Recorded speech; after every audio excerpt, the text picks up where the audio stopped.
ঝটপট বানিয়ে ফেলুন এই কিচেন কিং মশলা, তারপর ঘরে রেখে দিন। আর যে কোনো সবজিতে দিলে কিন্তু সবজির স্বাদ দ্বিগুণ হয়ে যাবে। খুব সহজেই বানিয়েছি আমি এই কিচেন কিং মশলা, একদম বাড়িতে ঘরের মশলা থেকে। তো দেখুন, এই যে আমি এখানে নিয়েছি ঘরের মধ্যে থাকা কিছু মশলা। তো মশলার মধ্যে আমি নিয়েছি হচ্ছে এখানে জিরে, তারপরে নিয়েছি হচ্ছে ছোটো এলাচ, বড় এলাচ, স্টার এনিস, আর নিয়েছি এটাকে কিন্তু চেন্নাই ধনে বীজ বলে।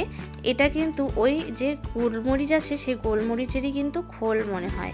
তো আমি নিয়েছি জাবিত্রী, নিয়েছি একটা জায়ফল, আর কিছু দালচিনি, দুটো তেজপাতা, আর আমি এখানে নিয়েছি হচ্ছে লং, নিয়েছি হচ্ছে গোলমরিচ, আর নিয়েছি গোটা ধনে, আর নিয়েছি এর মধ্যে আমি কিছু সাজিরে, কিছু ওই যে পোস্ত থাকে সেই পোস্ত, একটু তিল।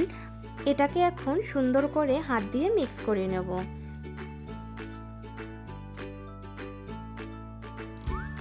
আমরা কিন্তু এই জায়ফলটাকে পরে একটু থেতো করে টুকরো করে নেব। এখন এটাকে সুন্দর করে ঝেড়ে নিচ্ছি, ভিতরে যদি কোনো নোংরা টোংরা থাকে বের হয়ে যাবে। দেখুন, সব মশলাগুলোকে মিক্স করে নিলাম এভাবে।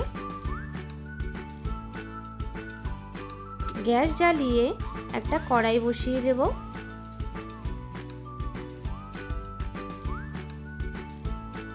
কড়াইটা গরম হোক, ততক্ষণ আমি তেজপাতাগুলো ছিঁড়ে দিলাম, আর এই জায়ফলটাকে একটু ভেঙে নিলাম।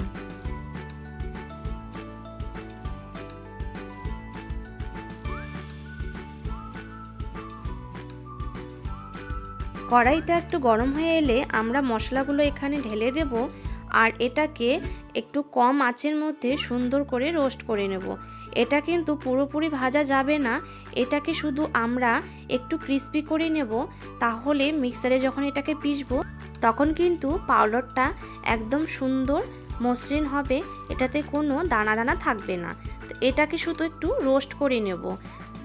আপনারা চাইলে এটাকে রোদ্রেও শুকাতে পারেন, কিন্তু আমার মনে হয় এই কড়াইয়ের মধ্যে একটু হালকা ভেজে নিলে গুঁড়োটা খুব ভালো হয়। এই যে ভাজা হয়ে গেছে, এটাকে এখন একটু নামিয়ে নেব একটা প্লেটে, আর এটাকে ঠান্ডা হতে দেব।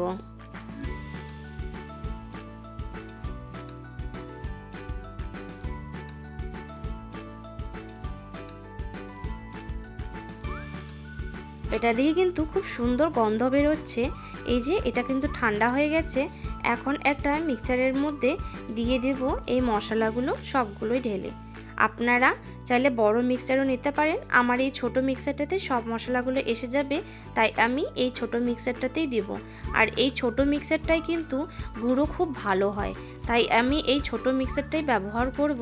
তাহলে আমার যে পাউডারটা বানাবো সেটা একদম দানা দানা থাকবে না, খুব সুন্দর পাউডার হয়ে যাবে। যে আমি মিক্সচারটার মধ্যে নিয়ে নিলাম, এখন এটাকে পিষে নিই।